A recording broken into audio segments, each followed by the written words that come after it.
ጤና ይስጥልን የተከበራችሁ ተመልካቾቻችን እነሆ በአማራ ሚዲያ ኮርፖሬሽንና በአማራ ክልል ገቢዎች ቢሮ በጋራ ትብብር የተዘጋጀ ወደ እናንተ የሚደርሰው ሳምንታዊ የገቢያችን መሰናዶ ተጀምሯል።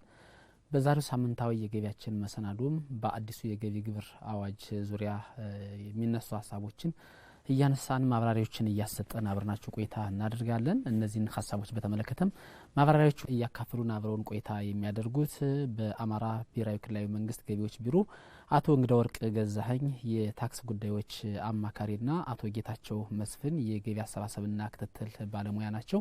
እንግዶች በአድማጭ ተመልካቾቻችን ስም ከልብ አመሰግናለሁ። መልካም ወደ መጀመሪያው ጥያቄ እንሄድና አቶ እንግዳ ወርቅ ደርሶ ልምጣና የገቢ ግብር አዋጅን ማሻሻያ የተደረገበት አላማዎች ወይ ማስፈላጊነቱ ምንድናቸው ከሚለው እንጀምር እስኪ።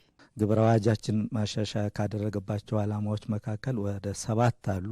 እስከ 7ቱ አላማዎች አንዱ ዝቅተኛ ገቢ ያለው የህብረተሰብ ክፍል ላይ የሚያርፍበትን የግብር ጫና መቀነስ ነው። እንግዲህ ካሁን በፊት በነበረው የገቢ ግብር አዋጃችን ላይ ያው በዘርፍ ስለነበረና አንዳንድ አገልግሎት ዘርፍ ላይ ያሉ ግብር ከፋዮች የሚከፍሉትና እቃ ሽያጭ ላይ የሚከፍሉት የታክስ ሬቱ የተለያየ ነው የነበረው። አሁን ግን ይህንን በአሻሻለ መንገድ ትራንዛክሽንን ወይም ሽያጭን መሰረት አድርጎ ግብር የሚከፈልበት ሁኔታዎች በመፈጠሩ አንዱ ዝቅተኛው ማህበረሰብ ላይ ያለውን ጫና መቀነስ ነው። ሁለተኛው የግብር መሰረትን ማስፋት ነው። በተለይ ከዲጂታል ኢኮኖሚው ጋር ተያይዞ አዳዲስ ሀሳቦች የመጡ ስለሆነ ከዚህ ከዲጂታል ፈጠራ ይዘት ጋር ከሌሎችም ገቢዎችን ጋር መሰረት አድርጎ ካሁን በፊት ተደራሽ ያልሆነበት ገቢ መሰረት እያሰፋን እንድንሄድ የሚያደርግ ነው።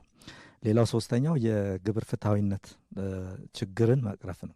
አሁን ምንድነው አሁን ሰው ባገኘው ጠቅላላ ሽያጭን መሰረት አድርጎ ግብር የሚከፍል ስለሆነ ያንን መሰረት አድርጎ ፍትሐዊነቱን በጠበቀ መንገድ እንዲከፍል የማድረግ ሁኔታዎችን ያዘው። የማሻሻው አላማ አራተኛው አላማ አነስተኛ ንግድ እንቅስቃሴ ያላቸውን ግብር ከፋዮች የግብር አከፋፈል ስርዓት ቀላል እንዲሆን ማድረግ ነው። ይሄ ወደ ኋላ የምንመጣበት ምንድነው በፊት የነበረው ውስብስብ የግብር አከፋፈል ወይም የቁርጥ ግብር ስርዓት የነበረውን አሁን ከ2 እስከ 9% ግብር የሚከፈልበት ሬት በማስቀመጥ ቀላል ግብር ከፋው ገቢ ተቋሙ በቀላሉ ግብር የሚወሰንበትን ስርዓት እንዲያመቻች አድርጎ ተሻሻለ ነው። በአምስተኛ ደረጃ ማሻሻል ያስፈለገበት ዋናው አላማ የካፒታል በማቀናጀት ኢንቨስት ለሚያደርጉ ግብር ከፋዮች ፎይታን መስጠት ነው። ምክንያቱም አሁን ሀብት የተለያዩ ሰዎች ይኖራቸውና እሳቤ ኑሯቸው ያንን እሳቤዎችን ወደ አንድ ማምጣት አልችል ሲሉ ከተለያዩ ካፒታሎችን ወደ አንድ ጋራ አምጥተው ኢንቨስት የሚያደርጉ ግብር ከፋዮችን ለነሱ እገዛ ማድረግ ስርዓትን መፍጠር ነው። ሌላው በስድስተኛ ደረጃ የተቀመጠው እዚህ ታክስ መሰረትን ለመሸርሸርና ታክስ ማጭበርበርን በር የሚከፍቱ አሰራሮችን በተለይ አሁን ከሂሳብ መዝገብ ጋር በተያያዘ በአብዛኛው ሂሳብ መዝገብ መሰረት አድርጎ ግብር ከፋያችን ኪሳራ ዜሮ ተመላሽ እንደ አይነት ጥያቄዎችን የሚያቀርብበት ሁኔታዎች ነበር። ይህን እንደሚገታ በሚችል መልኩ በተለይ አማራጭ አነስተኛ ግብር ስርዓት እንዲዘረጋ በማድረግ ሁሉም ሰው ከሚያገኘው ገቢ ላይ ግብር እንዲከፍል የማድረግ ስርዓቶችን የያዘ ነው። በመጨረሻ ደግሞ ግልጽነት የሚጎላቸው አንቀጾች እነዚህ መሰረት አድርጎ በግብር ከፋዩ ላይ የሚፈጥረውን እንግልት ለማስቀረት ውጣ ወረድን ለማስቀረት ቀለል ያለ ታክስ ስርዓት እንዲኖር የማድረግ አላማዎችን አድርጎ የገቢ ግብር አዋጃችን ማሻሻያ ተደርጎበታል። መልካም አቶ ጌታቸው ወደ እርስዎ ልምጣና በማሻሻያው የተነሱት ወይም የተሻሻሉት አንቀጾች የትኞቹ ናቸው? የያዙት ሀሳብስ ምን ይላል የሚለውንም በዚያው ብንዳሰስ። በጣም ጥሩ አመሰግናለሁ። ወቅቱን መዋጀት ስላለበት የክልሉ መንግስት እንደዚሁም በአገር አቀፍ ደረጃ ማሻሻያ ከመደረጉ አኳያ ክልላችንም በአንድ ኢኮኖሚ ውስጥ እንዳለ ክልል ማሻሻል አስፈላጊ ሆኖ ተገኝቷል። ቅድምም እንደተገለጸው በተለይ በንግድ ስራ የተሰማሩ ግብር ከፋዮቻችን በዝቅተኛ ንግድ ስራ ውስጥ የተሰማሩ ግብር ከፋዮቻችን እኛም እንደ ግብር አስገቢ ባለሙያም አመራር እና ግብር ከፋዩም በተለይ የቁርጥ ግብር ስርዓታችን ላይ ግብር አስገቢ መስሪያ ቤትም ለማስረዳት ግብር ከፋዩም በቀላሉ ለመረዳት አስቸጋሪ ነበር። ለምሳሌ እስከ 50 ሺህ ብር በአንድ አመት ውስጥ በንግድ ስራ የተሰማራ ግብር ከፋይ በአንድ አመት ውስጥ 50 ሺህ ብር በታች እንኳን ግብይት ቢኖረው ከፍተኛው ወርቀን 50 ሺህ ብር ብለን ነው ምንስ ግብይቱ ምናልባት ያ ግብር ከፋይ በአመቱ ያረጋው ግብይት 30 ሺህ ብር ሊሆን ይችላል። ግን ከፍተኛው ወርቀን ማዝ ስላለብን 50 ሺህ 19 ባንዶች አሉት የቁርጥ ግብር ስርዓታችን። በነዛ በ25 እርከን በ25000 እርከን በዛ ውስጥ እየተጠጋጋ ነበር እንዲከፍል የሚደረገው። ይሄ 19 ባንድ ለታክስ ኦፊሰሩም ለማስረዳት ግብር ከፋዩም ለመረዳት በጣም ይቸገር ነበር። ይሄን ያስቀረ ነው ሽያጭን መሰረት አድርገን ትክክለኛው ወይም አክቹዋል ትራንዛክሽን ቤዝ አድርጎ ነው ይሄ የገቢ ግብር አዋጅ ማሻሻያ ቁጥር 301 2017 የተደረገው። ምንድነው ግብር ከፋዩ ባረገው ግብይት ተጨባጭ ግብይት ላይ ብቻ መሰረት አድርጎ ነው። ከፍተኛ እርከን ምንለው አንወስድም፣ የትርፍ መቶ መተመኛ አንወስድም። የቀን ገቢውንና የሥራ ቀናትን አባስተን በተጨባጭ ያገኘውን ገቢ መሰረት አድርገን ነው ግብሩን የምናሰለው። ስለዚህ ግብር አስገቢ መስሪያ ቤቱም ለግብር ከፋዩ ለማስረዳት አይቸገርም። ግብር ከፋዩ ውሳኔውን አይቶ ተረድቶ ቅሬታም ካለው ቅሬታ ለማቅረብ መክፈልም ፈቃደኛ ከሆነ ለመክፈል በቀላሉ ይችላል ማለት ነው እና የግብር ጫናውን በከፍተኛ ሁኔታ የሚያቃልል ነው። ከፍተኛ እርከን ማንወስድበት ሁኔታ ስለሆነ ላብነት ለምሳሌ እስከ 100,000 ብር ግብይት ያለው አንድ ግብር ከፋይ ቢኖር ማለት ነው በንግድ ስራ የተሰማራ በቀድሞው ተርኖቨር ታክስ የሚባል ነበር እና በዚህ ስራ በአገልግሎት ስራ ዘርፍ የተሰማራ አንድ ጸጉር ቤት ብለን ብንወስድ አመታዊ ሽያጩ 100,000 ብር ቢሆን 10% ነው ምጣኔው ተርኖቨር ታክሱ። የ100,000 ብር 10% ስንወስደው 10,000 ነው የሚከፍለው እንደው ተርኖቨር ታክስ ንግድ ትርፉ እንደው ዜሮ ብለን ብናስበው ማለት ነው። አሁን ግን በአዲሱ በተሻሻለው ከፍተኛ ዝቅተኛ ገቢ ያላቸው የንግድ ማህበረሰቦችን ጫና ይቀንሳል ሲል አዋጁ ማሻሻያ 100,000 ብር አመታዊ ትራንዛክሽን ያለው ይሄ ጸጉር ቤት አሁን ግን የሚከፍለው ምንድነው 2% ነው 2,000 ብር ማለት ነው። ቀድሞ ከሚከፍለው ማለት ነው ሚኒመም ከ10,000 ወደ ስንት መጣ ማለት ነው ወደ 2,000 የ8,000 ብር ቅናሽ አለው ማለት ነው። ይሄ በየደረጃው አመታዊ ሽያጫቸው ከ2 ሚሊዮን ብር በታች የሆኑ ደረጃ ለምንላቸው ግብር ከፋዮች በዚህ በንግድ ስራ ላይ የተሰማሩ ከፍተኛ ጫና የነበረውን ይቀንሳል። ስለዚህ ግብር ከፋዩና ግብር አስገቢው መስሪያ ቤት ለመረዳዳት የግብር ጫናም መጣብኝ የሚለውን ለመቀነስ መንግስት በዚህ መልኩ የግብር አዋጁን ማሻሻያ አድርጓል ማለት ነው። ሌላው ተቀጣሪ ሰራተኞቻችን ያው አሁን ላይ ያለው የኢኮኖሚ ሁኔታ ይታወቃል። የገንዘብ መግዛት አቅሙ ተዳክሟል። ስለዚህ ቀድሞ የነበረው 242/8 አዋጃችን የገቢ ግብር አዋጃችን የሚለው እስከ 600 ብር ብቻ ነበር ነፃ። አሁን ግን ወደ ስንት ተሻሽሏል? ወደ 2,000 ገንዘብ መግዛት አቅሙ 600 ብር ማለት እዚህ ግባ የሚባል አይደለም። ተቀጣሪው ህብረተሰብ በመንግስትም መንግስታዊ ባልሆኑ ተቋማትም እስከ 600 ብር የነበረውን ታክስ ይደረግ ነበር። አሁን ላይ ግን የገንዘብ መግዛት አቅሙን ታሳቢ ተደርጎ ወደ ስንት ተሻሻለ? ወደ 2,000 ብር ከፍ አለ። እስከ 2,000 የሚያገኝ ተቀጣሪ ከገቢ ግብር ነፃ ነው ማለት ነው። ይሄም ዝቅተኛ ገቢ ያለውን ማህበረሰብ ወይም ተቀጣሪ የግብር ጫና ለመቀነስ ነው አላማው። ይሄም ከፍተኛ የግብር ከፋይ ቅሬታን የቀነሰበት ሁኔታ አለ። ከዚሁ አዋጅ ጋር ማሻሻያ ሲደረግ ደግሞ አዲስ ያስተዋወቃቸው ጥሩ ስርዓቶች አሉ። በተለይ ግብር ከፋዩ ማህበረሰባችን የንግድ ስራውንና የግል ህይወቱን የማይለይበት ነው። በተለይ ዝቅተኛ ግብር ከፋይ ምን ነው ደረጃ አለ አመታዊ ሽያጩ ከ2 ሚሊዮን ብር በታች ያለው ማለት ነው ስለማይመራ ቀድሞ በነበረን የገቢ ግብር አዋጅ 242/8 በአመት አንዴ ነበር የምናስከፍለው። ያኔ በአመት አንዴ ስናስከፍለው የተለያዩ ሁኔታ ውስጥ ሊሆን ይችላል። ብሩን ለግል ህይወቱ ተጠቅሞበት ሊሆን ይችላል ወይ በዛ ሰዓት ንግዱ ቀዝቅዞበት ገንዘብ እጁ ላይ ላይኖር ይችላል። አሁን ግን በየሶስት ወሩ የክፍያ ስርዓት አስተዋውቋል ይህ አዋጅ። ግብር ከፋዩ ሐምሌ ላይ ከሚመጣበት አንዴ ተከማችቶ ግብር ከሚከፍል በየሶስት ወሩ ሲከፍል የግብር ጫናውን ይቀንስለታል። መንግስትም ብሩን አግኝቶ ወደ ልማት ያስገባል ማለት ነው። ለምን የአመት ትርፍ ማለት በአመት አንድ የሚመጣ ትርፍ አይደለም። በየሩብ አመቱ በየጊዜው በሚገኝ ንግድ ስራ የሚገኝ ትርፍ ስለሆነ በየሩብ አመቱ እንዲከፍል መደረጉ ግብር ከፋዩ ከሚያጋጥመው የግብር ጫና ይቀንስለታል ማለት ነው። ይሄ የገቢ ግብር አዋጅ ማሻሻያ ቁጥር 301/2017 ሌላው ያስተዋወቀው የ2.5 ወይም አነስተኛ አማራጭ ግብር የሚባል ስርዓት አስተዋውቋል። በማሻሻያው የተነሱ ወይም የተሻሻሉ አንቀጾች የትኞቹ ናቸው? ወይም የያዙት ሐሳብ ምንድነው የሚለውን እያንዳንዳቸውን ብናነሳ ማሻሻያ አዋጃችን ላይ 301/2017 ላይ ጠቅላላ ሽያጭ ገቢ ማለት አንድ ግብር ከፋይ በንግድ ስራ ላይ የተሰማራ ማለት ነው በቀን የሸጠው ዕቃ ወይም አገልግሎት መጠኑ ሲባዛ ለዛ ዕቃ ወይም አገልግሎት ዋጋው ማለት ነው ተባዝቶ የሚመጣው ገቢ ጠቅላላ ገቢ ይባላል ማለት ነው። በንግድ ስራ ውስጥ አገልግሎትም ሰጥቶ ሊሆን ይችላል፣ ዕቃም ሽጦ ሊሆን ይችላል ማለት ነው። ያ ጠቅላላ ሽያጩ የዛ ግብር ከፋይ ምን ያህል ነው ሲባል በቀን የሸጣቸው ዕቃዎች ወይም አገልግሎት መጠኑ ሲባዛ ያንዱ ዋጋ ማለት ነው። እነዛ ተባዝቶ የሚመጣው ጠቅላላ ሽያጩ ወይም የዛ ግብር ከፋይ ጠቅላላ ሽያጭ ገቢ ይባላል። ይሄ ዲጂታል ይዘት ፈጠራ ቅድምን በመግቢያችን ላይ ማንሳት እንደሞከር ነው አንዱ አዋጁ ያስተዋወቀው ወደ ታክስ መረቡ ያልገባ የዲጂታል ፈጠራ ስርዓት ያው እንደምናውቀው 21ኛው ክፍለ ዘመን ከፍተኛው ነው ዲጂታላይዜሽን ዘመን ነው። ከዚህ ጋር ተገናኝቶ ይሄ ወደ ስርዓቱ አልገባም። በተለይ ማህበራዊ ሚዲያዎች በፌስቡክ በትዊተር ወይም በኤክስ አሁን በተባለው ዩቲዩብ አለ ቲክቶክ አሉ እነዚህ ፖድካስቶች አሉ በእነዚህ ማህበራዊ ሚዲያዎች ጋር ተገናኝቶ በተለያየ በስፖንሰሮች በማስተዋቂያዎች በአባልነት ክፍያ ገቢ ያገኛሉ እነዚህ ማህበራዊ ሚዲያ አመቻቾች ማለት ነው። እነዚህን የህብረተሰብ ክፍሎች የቀድሞ አዋጃችን ወደ ግብር ስርዓቱ እንዴት ይመጣሉ እንዴት እናስከፍላለን የሚለው አይመልስም ነበር። ይሄ ግን እንደዚህ አይነት ህብረተሰብ ክፍሎች ግብር መክፈል እንዳለባቸው አዋጁ እንዲደነግግ ተደርጎ ወጥቷል ማለት ነው። ሌላው የዲጂታል አገልግሎትም በተመሳሳይ ባንኮች እና የቴሌኮም ኩባንያዎች የተለያዩ የዲጂታል አገልግሎት ሲሰጡ ክፍያዎች ያስከፍላሉ።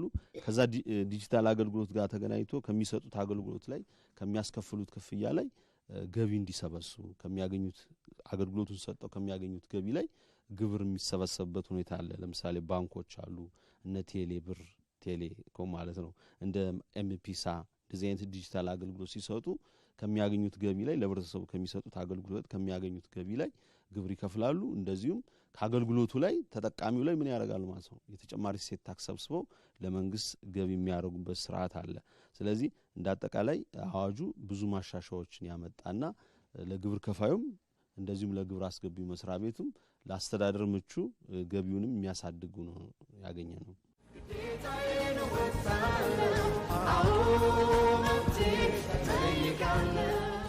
አቶ እንግዲህ ወርቅ ወደ እርሶ ልምጣና አንቀጽ 3 በማሻሻያ ውስጥ ተነስቷል።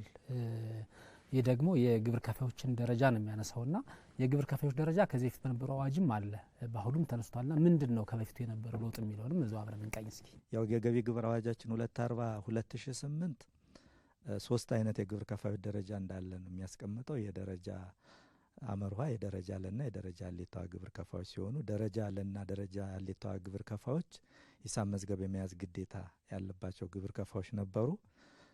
ደረጃ አመርሃ ግብር ከፋይ ደግሞ በቁርጥ ግብር ስርዓት መሰረት ሚኒመም ከ3 እስከ 5 አመት ባለው አንድ ጊዜ ጥናት ተጠንቶ ያን መሰረት አድርገው በየአመቱ ግብር ሲከፍሉ የነበረበት ሂደት ነው የነበረው። አሁን ይሄ ተቀይሮ የግብር ከፋዮች ደረጃ በሁለት ነው የተከፈለው። አንደኛው ያው ህጋዊ ሰውነት መብት ያለው ድርጅት እና አመታዊ ገቢያቸው ከ2 ሚሊዮን ብር በላይ የሆነ ግለሰብ ግብር ከፋዮች የደረጃ ሌታዋ ግብር ከፋዮች ተብለው የተመደቡበት ሁኔታ ነው ያለው። ከ2 ሚሊዮን ብር በታች ያነሰ ግብር የሚከፍሉ ደግሞ የደረጃ ለግብር ከፋዮች ወይም አነስተኛ ግብር ከፋዮች ተብሎ አሁን የተቀመጡ ግዴታም በተለይ ቴክኒክ አገልግሎት ከሚሰጡት በስተቀር ብዙም ግዴታ የለባቸውም። እነዚህ ቴክኒክ አገልግሎት የሚሰጡ ግብር ከፋዮች ይኖራሉ። ከነሱ ከቴክኒክ ከሚሰጡት ግብር ከፋዮች በስተቀር እነዚህ የደረጃ ለግብር ከፋዮች ሂሳብ መዝገብ እንዲይዙም አይገደዱም። በፈቃደኝነት ሂሳብ መዝገብ ሊይዙ ይችላሉ። ቴክኒክ አገልግሎት የሚሰጡ የሚባሉት ግን በዚህ በቴክኒክ በአስተዳደር በምክር አገልግሎት ባህሪ ላይ የተሰማሩ ሂሳብ አያያዝ ላይ የተሰማራ ባለሙያ ሊሆን ይችላል፣ ኦዲተር ሊሆን ይችላል፣ ኢንቨስትመንት እና ኢኮኖሚ ኢንቨስትመንት ማማከር፣ የፋይናንስ የህግ የጤና ባለሙያ የመሳሰሉት ስራ ላይ የተሰማራ ሰው ቴክኒክ አገልግሎት የሚሰጥ ነው። ይሄ ሂሳብ መዝገብ እንዲይዝ ይገደዳል የግብር ከፋይነቱን ደረጃ መሰረት ሳያደርግ። ከዛ ውጭ ግን የደረጃ ለግብር ከፋይ አሁን ሂሳብ መዝገብ እንዲይዝ አይገደድም። በፈቃደኝነት ይዛለው ካለ ይዛል። ከዛ ውጭ ግን ደረጃ ለግብር ከፋዮች የሚከፈልበት ስርዓት ራሱን የቻለ ኋላ ስንመጣምናው እዛ ላይ በተቀመጠው ስርዓት መሰረት እንዲከፍል የሚደረግበት ሁኔታዎችና ቀለል ብሎ በተለይ አሁን የአብዛኛው ህጎቹ ደረጃ ሌታዋ ግብር ከፋዮች ናቸው ህጎቹን አክብረው እንዲሰሩ ጫና የተቀመጠ እንጂ ደረጃ ለግብር ከፋይ ላይ ያለ ግብር ከፋይ ቀለል ያለ ስርዓት እንዲከተል በወቅቱ ገቢውን የሚያውቅበት ስርዓትም ቀላል እንዲሆንለት አድርጎ የተዘጋጀበት ገቢ ማሻሻያ ስርዓት ነው ያለው። ምናልባት እሱ ላይ አቶ እንግዲህ የደረጃ ለግብር ከፋይና ደረጃ ብለን አሁን በሁለት ስንከፍላቸው ቅድም ሲያነሱልኝ ማንኛውም ህጋዊ ሰውነት ያለው ድርጅት ወደ ደረጃ ሀ እንደሚጠቃለል አንስተዋል። ከዚህ በፊት በነበረው 3 ደረጃ አከፋፈል ካላቸው አመታዊ የሂሳብ እንቅስቃሴ ወይም ገንዘብ እንቅስቃሴ የተነሳ ነበር። ወደ ደረጃ መርኳ የሚካተቱበት ወደ ደረጃ ለም ሀሌቷ የሚካተቱ እንደሚችሉ ያነሳ ነበር። አሁንስ ድርጅቶቹ እኒህ ህጋዊ ሰውነት ያላቸው ድርጅቶች የአመታዊ ሂሳብ እንቅስቃሴያቸው ከ2 ሚሊዮን ብር በታች ሆኖም ግድ ወደ ደረጃ ሀ ይካተታሉ ማለት ነው። ያ ምንድነው አሁን በጥቃቅንን በተመለከተ ለየት ያለ ባህሪ ነው በዚህ ህግም የተቀመጠ። ከአነስተኛ ጀምሮ ያለ ድርጅት እንደ ድርጅት ነው የሚቆጠረው። ጥቃቅን ኢንተርፕራይዞችን ካየን ግን የሽያጭ መጠናቸውን መሰረት አድርገው በሁለቱ ደረጃ ይመደባሉ። ደረጃ ላይ ደረጃ ሌታዋለ ለሚመደ እስከ 2 ሚሊዮን ብር አመታዊ ግብይት ያላቸው ደረጃ ላይ ይመደባሉ። ከ2 ሚሊዮን ብር በላይ አመታዊ ግብይት ያላቸው ደረጃ ሌታው ሆነው ይመደባሉ። ደረጃ ላይ የሚመደቡት የጥቃቅን ኢንተርፕራይዞች ሂሳብ መዝገብ እንይዛለን ካሉ በፈቃደኝነት መያዝ ይችላሉ። ሂሳብ መዝገብ አንይዝም ካሉ ደግሞ እንደ ደረጃ ለግብር ከፋዎች ከ2 እስከ 9% መሰረት ሽያጫቸውን መሰረት ተደርጎ በዛ እንዲስተናገዱ ይደረጋል። አቶ ጌታሰው ደርሰው ልምጣ። እነዚህ የግብር ከፋይ ደረጃዎች ከ3 ወደ 2 መምጣታቸው በፊቱ ሀመርኋ ለሀሌታዋ ነበር። አሁን ደግሞ ሀና ለብቻ ብሎ በሁለት መከፈላቸው ለግብር ሰብሳቢ ተቋም ሆነ ለግብር ከፋዩ ማህበረሰብ ያለው ጠቀሜታ ምንድነው የሚለው እስኪ ከጥቅም አንፃር እናንሳው። በጣም ጥሩ። ብዙ ጊዜ ግብር ከፋዮች ያው በ3 ደረጃ ሲከፈል ለግብር አስገቢውም ለግብር ከፋዩም የደረጃ አመዳደቡ ከ3 መሆኑ ላስተዳደር በሳቤ ደረጃ አንተ ሀነ እኔ ለነኝ አቶ እንግዳ ወርቅ ሀመርኋ ነው ከሚባል በሁለት ካታጎሪው ምደባ መሆኑ ለግብር አስገቢውም ለግብር ከፋዩ ምቹ ነው። ደረጃ ሀነ ወይም ደረጃ ለነ ቀላል ነው። ግብር አስገቢ መስሪያ ቤቱም ግብር ከፋዮችን ሲያስተዳድር በሁለት ምደባ አድርጎ ለማስተዳደር ምቹ ነው። ግብር ከፋዩም የሚከፍልበት ጊዜ 3 ምደብ ቀድማውን ደረጃ ሀመርኋ ከሐምሌ 1 እስከ ሐምሌ 30 ደረጃ ለ ደግሞ ከሐምሌ 1 እስከ ጳጉሜ 5 ወይም 6 ደረጃ ሀሌታዋ ደግሞ ከሐምሌ 1 እስከ ጥቅምት 30 3 ምደብ ነው እና የትኛው ነው ወድቅ ብሎ ግራይ መጋባት ነገር ነበር። አሁን ግን ወይ ደረጃ ሀ ነው ወይ ደረጃ ለ። ደረጃ ሀሌታዋ ከሆነ ከሐምሌ 1 እስከ ጥቅምት 30 ይከፍላል። ደረጃ ለ ከሆነ ደግሞ ከሐምሌ 1 እስከ ሐምሌ 30 ይሆናል። ለመክፈልም አይቸገርም። ከግብር አስገቢው መስሪያ ቤት በኩል ስናየው ግብር ከፋዮችን በሁለት ማስተዳደርና በ3 አንድ አይደለም። ግብር ከፋዮችን ሀሌታዋ ከሆነ ትልልቅ ግብር ከፋዮች ናቸው። የምናስተዳድርበት የቢሮ አደረጃጀታችንም የተለየ ነው። ለዎቹ ደግሞ ዝቅተኛ የንግድ እንቅስቃሴ ያላቸው ግብር ከፋዮች ስለሆነ የምናስተዳድርበት የተለየ ነው። ስለዚህ ለአስተዳደር ምቹ ነው። ለግብር አስገቢ ለሁለቱም ምቹ ከመሆን አንፃር ቀደምም ለመግለጽ ተሞክሯል። ሂሳብ መዝገብ በፈቃደኝነት መያዝ ይችላሉ። አሁንም ግዴታ የለም። ድሮ የነበረው ደረጃ ለሁሉ ሂሳብ መዝገብ ማቅረብ ግዴታ ነበር። አሁን ግን በሁለት ፈርጅ ለይቶታል። ደረጃ ለ የቴክኒክ አገልግሎት ማለት የአማካሪ አይነት ስራ የሙያዊ ስራ የሚሰሩ ጠበቆች አሉ። ለምሳሌ ሂሳብ አዋቂዎች አሉ፣ ኦዲተሮች አሉ፣ አማካሪዎች አሉ። እነሱ የንግድ ስራቸውና መሰረታዊ ህይወታቸውን ለይተው ማስተዳደር የሚችሉ አቅም አላቸው። ሂሳብ መዝገብ ይዘው ገቢያቸውን በቀን ተቀን ግብይትም የለው በባህሪው እነሱን ሂሳብ መዝገብ እንዲይዙ ያስገድዳል ህጋችን። ሌላውን ደረጃ ለግብር ከፋይ የምንለው ከ2 ሚሊዮን ብር በታች ያለውን ግን ፈቃደኛ ከሆነ ብቻ ነው እንዲዝ የሚገደደው እንጂ ሂሳብ መዝገብ እንዲዝ አይገደድም። የደረጃ ላይ የግብር ከፋዮች የግብር አተማመንና አከፋፈል ስርዓትን እናንሳ። ምናልባት ከዚህ በፊት ቅድም እንዳልነው ደረጃ ሀመርሆች በ5 ዓመት አንዴ ነበር በቁርጥ ግብር የሚጠናላቸው። ደረጃ ሀና ደረጃ ለ ግን በሂሳብ መዝገባቸው መሰረት በየአመቱ ከሚያደርጉት ሪፖርት የተነሳ ነበር የሚተመን። አሁን ግን ደረጃ ለዎች የሂሳብ መዝገብ አይዙም። ግን ደግሞ ደረጃ ለስል ከ2 ሚሊዮን እስከ 100 ሺህ ያልሞላ ወረት ያለው ወይም ደግሞ አመታዊ እንቅስቃሴ ያለው ነጋዴ ይኖራልና በምን አይነት መንገድ ነው ይሄ የአመታዊ ግብር የሚተመነው? ልክ እንደዚህ በፊቱ እንደ ሀመርኋ በ5 ዓመት የቆጠ ግብር ነው ወይስ እንደነ ደረጃ ለና ሀሌታዋ እንደነበሩት በየአመቱ በሚደረግ ጥናትና በሚደረግ ሪፖርት ነው የሚለውን እናንሳ። አዎ ደረጃ ለቅድምም ለማንሳት እንደሞከር ነው በሁለት ፈርጅ ይፈረጃሉ። እነዚህ የቴክኒክ አገልግሎት ያልናቸው ሂሳብ መዝገብ ይዘው ነው የሚቀርቡት። በሂሳብ መዝገባቸው ነው ግብር ግዴታቸው የሚወጡ። ደረጃ ለሆኖ ከነዚህ ከቴክኒክ አገልግሎት ውጭ ያሉትን ግን የቀን ገቢ ጥናት እናጠናለን። የቀን ገቢ ጥናት በተጨማሪ ደግሞ ሶስተኛ ወገን ማለትም በግብር አስገቢውና በግብር ከፋዩ መካከል ሌላ አካል ግብይት ያረገ ከነዛ ግብር ከፋዮች ጋር መረጃ ካገኘ ቅድሚያ የምንሰጠው ለግብይት መረጃ ነው። ግብይት መረጃ ከሌለ የቀን ገቢ ጥናት እናጠናለን። ከ3 እስከ 5 ዓመት ባለው ጊዜ ውስጥ ግብር አስገቢ መስሪያው ስልጣን ተሰጥቶታል። በዛ ወጥቶ አጥንቶ በጥናቱ መሰረት ምን እናደርጋለን? ግብር እንተምናለን። ልክ ደረጃ መርዋ ቀድሞ ስናረግበት እንደነበረው ማለት ነው። እዚህ ጋር የሚለየው ምንድነው? ከፍተኛ አርከን የምንለው አለ። ወይም አንደኛው እንዲቀር የተደረገው ቅድም ለመግለጽ ሞክረናል።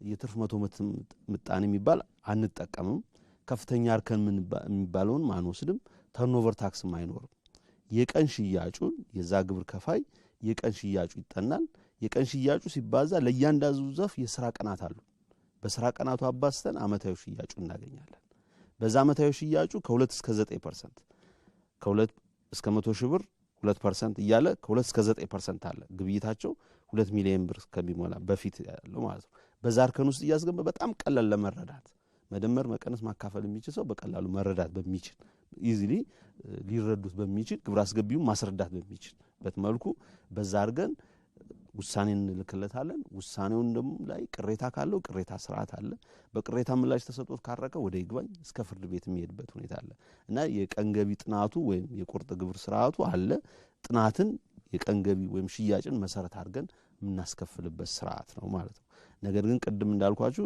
ደረጃ አድማጭ ተመልካቾችም ግልጽ እንዲሆኑ ደረጃ ለነኝ ብሎ ቴክኒክ አገልግሎት የሚሰጥ ግብር ከፋይ እንደሌላው ደረጃ ለንግድ ግብር ከፋይ በቀንገቢ ጥናት አይደለም እንወስበት በምንድነው በሂሳብ መዝገቡ ነው ስለዚህ ሁለት ፈርጅ እንዳለው አድማጭ ተመልካቾች ግልጽ እንዲሆኑ ለማለት ነው አቶ እንግዳ ወርቆ ደርሶ ልምጣና እነዚህን ቅድም ያልናቸው የመቶ መተመኛም የተርኖቨር ታክስም እነዚህን ቢቀሩም ሁሉ አመታዊ ማለት የቀን ገቢ ሽያጩን ወደ አመታዊ የሥራ ቀኖች ስናካፈል ምናልባት እኛ ሄርንባቸው ቀኖች አጋጣሚ ሆኖ ምንም ገበያ በሌለበት ቀን ልንር እንችላለን ወይም ደግሞ ከፍተኛ ሽያጭ በፈጸመበት ቀን ልንር እንችላለንና አተማመኑ ፍትሃዊ ይሆናል ወይ አሁን አንድ ቀን ሁለት ቀን ሶስት ቀን ሄደን ባየናት ሽያጭ የአመት ግብር መወሰናችን ከዛ ውጭስ ይሄ ትማኔ በየአመቱ ነው የሚተመነው ወይስ ልክ ቀደም እንዳልኩት እንደ እዚህ በፊት እንደነበሩት እንደ ደረጃ ሀመርሆች የ5 አመት ቁርጥ ግብር ነው የሚተመን የሚለውን እንደውስ በደም ግልጽ ያደርጉልኝ ደረጃ ላይ ግብር ከፋዎች ያው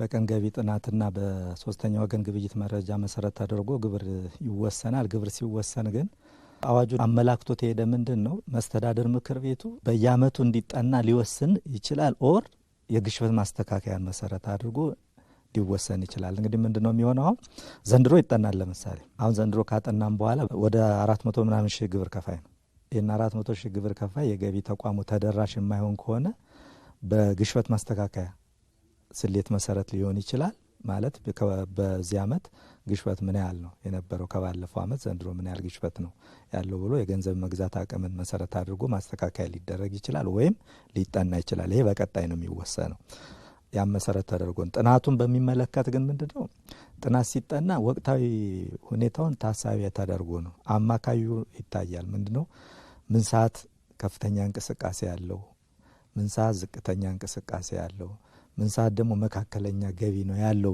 የሚለውን ነገሮች ታሳቢ ተደርጎ ነው አሁን የደረጃ ላይ ግብር ከፋይ ካሁን በፊት ስናጠና የነበረው በአመት ውስጥ 4 ጊዜ ይጠናና ወደ አማካይ ተወስዶ ነው የሚሰላ አሁን ጥናት ሲጠና እንደዚህ አይነት ጥናቶች ሲጠኑ ምንድነው የሚደረገው ጥናት አጥኚ አለ ሱፐርቪዥን ቡድን አለ የሚያጠናው ሰው አጥንቶ ለምሳሌ የካፌዎችን እያጠና የሚሄድ ከሆነ አንዱን ካፌ ከሌላው ካፌ ጋር ደግሞ የሚያነጻጽር ሱፐርቪዥን ቡድን አብሮት ከኋላው ይከተላል ስለዚህ ያጠናቸው ጥናቶች ከሌላው ጥናት ጋር ልዩነት ካለው ወይም አንድ ቦታ ያለው አጥኚ ከሌላው ቀበሌ ጋር ካለው አጥኚ ጋር ልዩነት የሚተመሳሳይ እንቅስቃሴ ካላቸው ልዩነት የሚፈጠር ከሆነ ያ ሱፐርቪዥን ቡድኑ ያን ማኔጅ ያደርጋል እዚህ አካባቢ በዚህ መንገድ ነው የተጠና እዚህ አካባቢ ይሄ ነው የተጠና እዚህ አካባቢ የተጠናው ጥናት ፍትሃዊ አይደለም ስለዚህ አጀስት አድርጉት የሚል ሐሳብ ይመጣና በዛ መንገድ ገቢ ተቋሙ ራሱ አጀስት ያደርጋል ማለት ያም ካልሆነ የቅሬታ ስርዓት አለ ለምሳሌ ሱፐርቪዥኑ ማልፎት የቀን ገቢ ጥናቱ ማልፎት አላግባብ ተጠናው ካለ ደግሞ ቅሬታ ስርዓት ዘው ገቢ ተቋም ውስጥ አለ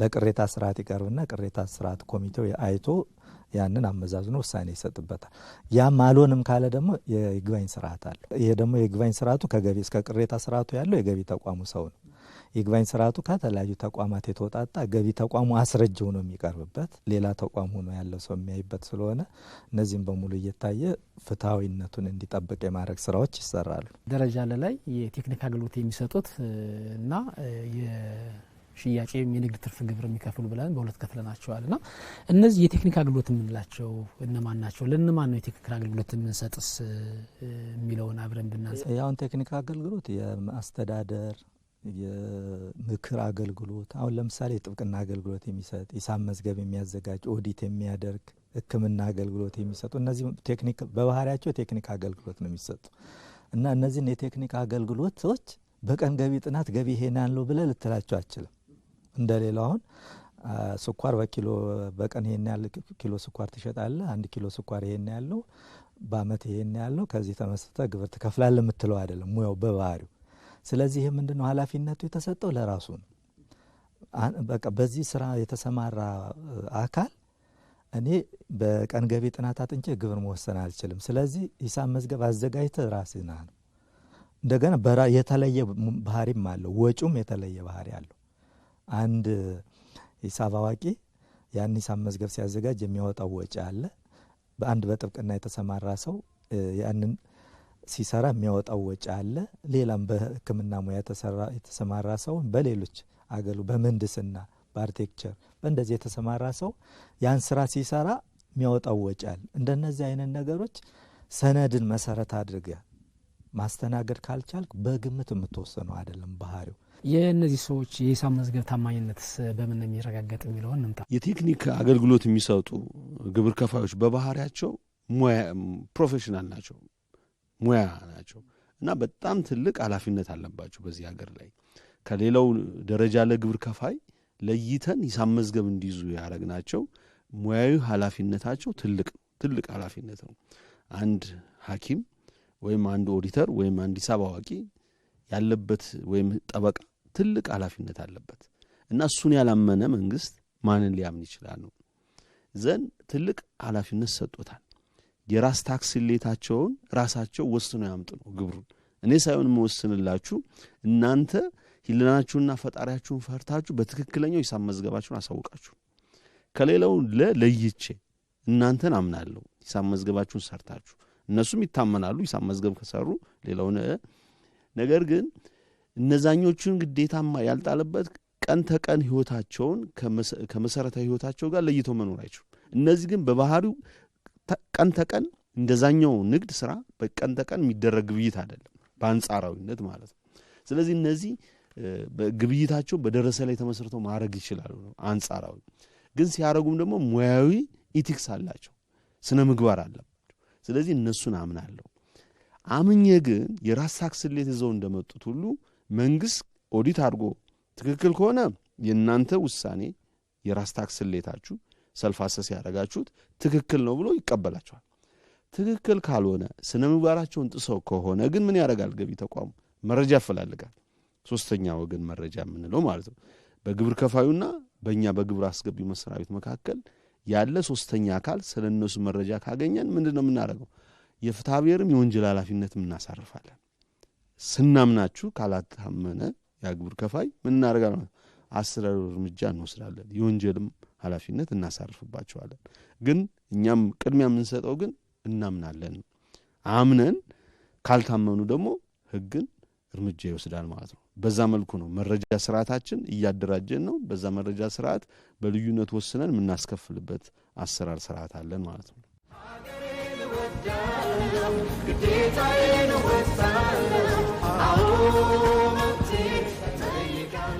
የተከበራችሁ ተመልካቾቻችን የዛሬው ሳምንታዊ የገቢያችን መሰናዶ በዚህ አላበቃም ሳምንት በክፍል 2 በአዲስ የገቢ ግብር አዋጅ ዙሪያ የቀሩ ሐሳቦችን እያነሳን በድጋሚ ቆይታ የምናደርግ ይሆናል ማለት ነው ዛሬ ግን ካለን ጊዜ አኳያ በዚህ እናጠናቀቃለን የዛሬውን ሐሳብ ያካፈሉን አብረውን ቆይታ ያደረጉት በአማራ ክልል ገቢዎች ቢሮ አቶ እንግዳወርቅ ገዛኸኝ የታክስ ጉዳዮች አማካሪና አቶ ጌታቸው መስፍን የገቢ አሰባሰብና ክትትል ባለሙያ ነበሩ ፕሮግራሙን በማዘጋጀት ወደ እናንተ ያደረስኩት ደግሞ እኔ ደስታ ተካ ከካሜራ ባለሙያዎቹ ቤዛ ኩሉ ደጀንና ተመስገን ስሜነ ጋር በመሆን ነበር የሳምንት ሰው ይበለን